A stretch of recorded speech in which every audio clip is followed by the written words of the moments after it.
I'm just going to read this verbatim to tantalize you a bit. A little known startup, that sells crucial data center components to customers like Amazon, Microsoft, Google, is aiming to become one of the first firms to go public off the back of the boom in generative AI. Now that sounds very tantalizing. That's from a piece by The Information, and it's about a company called Astera Labs. So we want to try to figure out just how much credibility there is behind this AI IPO. Now, when you go to the company's website, of course, they mention cloud and AI infrastructure. And this term here, connectivity, is very important. And of course, they dropped the old generative AI there, cloud and AI infrastructure, etc. Now, a quick public service announcement. If you missed some great story, don't go looking for a replacement. So there's no next NVIDIA, next Tesla, next Microsoft, etc. Move on with your investing journey and assess new investments on their own merits, and don't let hype cloud your judgment. Now, that's easier said than done, right? But hype drives FOMO, and you don't want to be a FOMO. So the AI scuttlebutt we've been hearing lately is that everyone has investor's remorse. So they say, I wish I could have bought NVIDIA at XYZ price. Now, here at Nanalyze, we cover disruptive technologies, so it's expected that we would identify NVIDIA as a leader in GPUs early on. You can see this quote here. This was from a piece in 2016. NVIDIA looks like a great $45 billion picks and shovels play on AI computer chips, and it may be the closest thing there is to a pure play AI stock there is at the moment. Nailed it. So that was even before the company we're going to talk about today. And that was a skate to where the puck will be sort of situation. And with NVIDIA, the earlier you could identify it, the better you would have fared. And I think when they had their IPO, they would have been too small to even be on our radar. So if you believe in NVIDIA today and you're on the sidelines, the thing to do would be to dollar cost average into a position, right? But just remember that history doesn't repeat itself, but it usually rhymes. So when we look at, this is the old Gartner's hype cycle. This one is for, I think they're doing a different themed hype cycle charts like this, but this is for the 2024 digital workplace. And look at what's cresting the peak of inflated expectations is generative AI.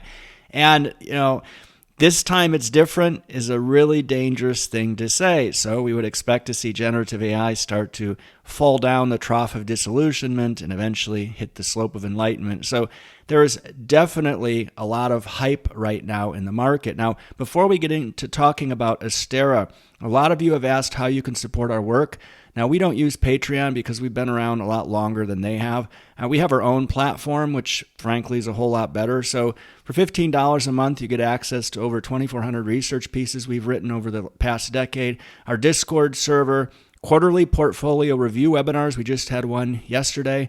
New article summary alerts, a premium newsletter where we talk about what stocks we buy and more. So just click the link in the upper right if you're thinking about signing up. You don't have to today, but just keep that in mind. Support our work. And for the thousands of people who already have signed up, our love for you is endless. So let's talk about this company, Astera. Now, this lovely lady here, and I didn't write her name down, so I can't give her proper attribution, but she is a writer at SiliconANGLE. And the piece that she wrote, I looked around a lot for somebody who could describe very simply what it is this company does.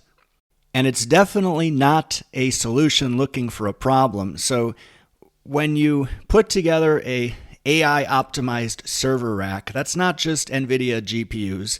It's also storage drives, networking gear, and a whole range of other components. These are all linked together using copper cables based on a technology called PCIe. Now, PCIe cables are only capable of transmitting traffic over a distance of a few feet, and this constrains cloud operators, all of whom are clients of Astera.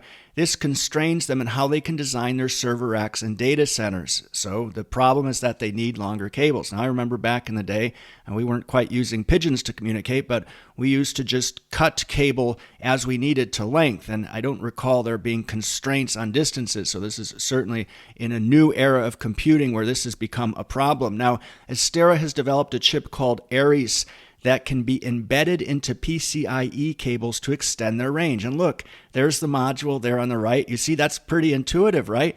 What that chip does is it filters the errors that find their way into data traffic as it's traveling along, and then they replace that original signal minus the errors with a fresh copy and forward it on. So it can triple the range of data center PCIe cables to more than 22 feet. So if you're somebody that works in a data center, put in the comment section, tell us how valuable that you think that is. Now, it's not just that one application. You can see here, this is, I think, from several weeks ago, they're announcing new product applications for this particular technology. Now, the majority of their revenues come from these Aries chips, and they're also building 2 more product lines. So there's a second chip series called Taurus that focuses on extending network links, so Ethernet cables used to connect servers with each other and switches. So Taurus makes it possible to transmit data over a distance of up to 9.8 feet.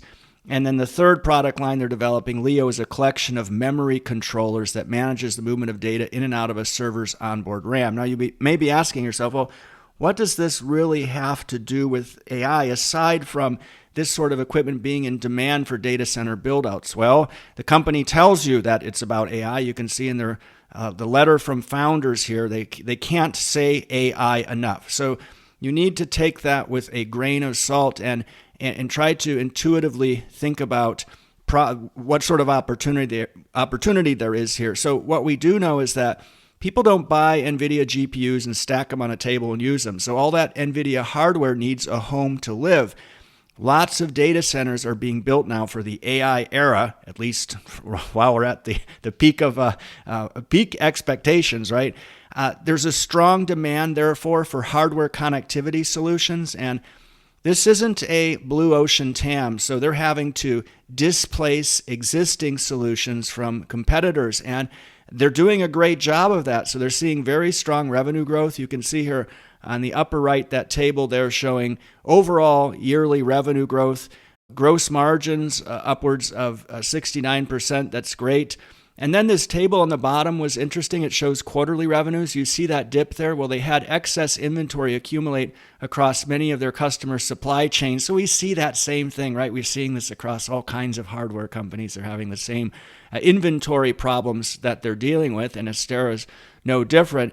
Now, when it comes to customer concentration risk, I think this slide is very interesting. So you have the geographies there on the left, and you can see that Taiwan is nearly half of their revenues in 2023. But what's interesting on this bullet list is they talk about a distributor in 2022 accounting for over 80% of their revenues and one customer accounting for 14%. So we discussed this actually in our webinar yesterday, that distributor concentration risk is different from customer concentration risk because you're interested in the end customer. So if they're demanding that their distributor provides them with your product, their distributor doesn't have any incentive to stop selling them that product. If they do, those customers will just go to another distributor to get it. So we don't see that as being a problem. This would be an example. This would be Mobileye.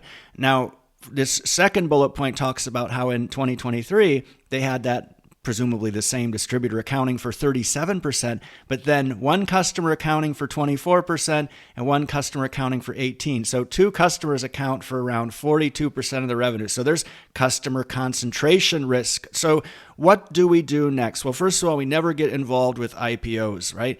We actually analyzed this a bit prematurely because there was some banter around it, AI IPO.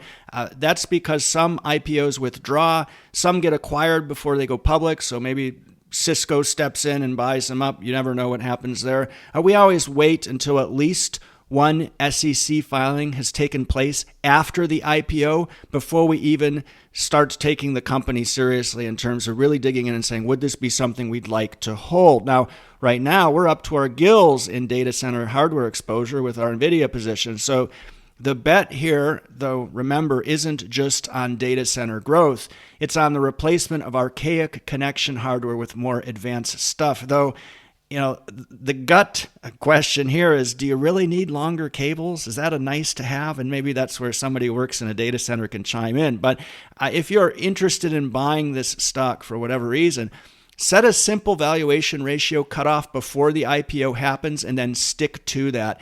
And because what we're seeing right now is IPO hype increase. And this statement, once it works, nobody calls it AI anymore. I love that. That's so true. But right now, everything is AI. And it's only a matter of time before we saw the first AI IPO. And you can be sure that more are going to follow. I saw Reddit being referred to as an AI IPO. Is it? No, it's not. Is it a big data IPO? Well, to a small extent, yes. You simply need to dig into their S1 and figure out, all right, how much revenue is coming from data licensing to Google. I think it's 64 million. Last year they had around 800 million in revenue. So a small percentage of total revenues comes from that big data licensing. The other comes from advertising, subscriptions, whatever else is involved in their business model. So it's very important to put things into context when hype starts, and that's what we're here for at Nanalyze. Now, after we achieve artificial general intelligence, so this is when AI becomes super intelligent and starts to sort of control things. The only limitation for its growth will be how fast the biggest semiconductor manufacturer in the world, NVIDIA, can churn out GPUs. So perhaps AGI is doing its dirty little deeds right now and making NVIDIA the most successful company in the world so that it can grow itself as fast as humanly possible. But of course, that's all just science fiction. The reality is that there's a lot of hype, though you might argue that NVIDIA isn't overvalued. And we did that in a recent video. Put that up here for you to watch next. So before you do that, please subscribe to our channel. Consider supporting our work with a subscription. Thanks so much for taking the time to watch this today.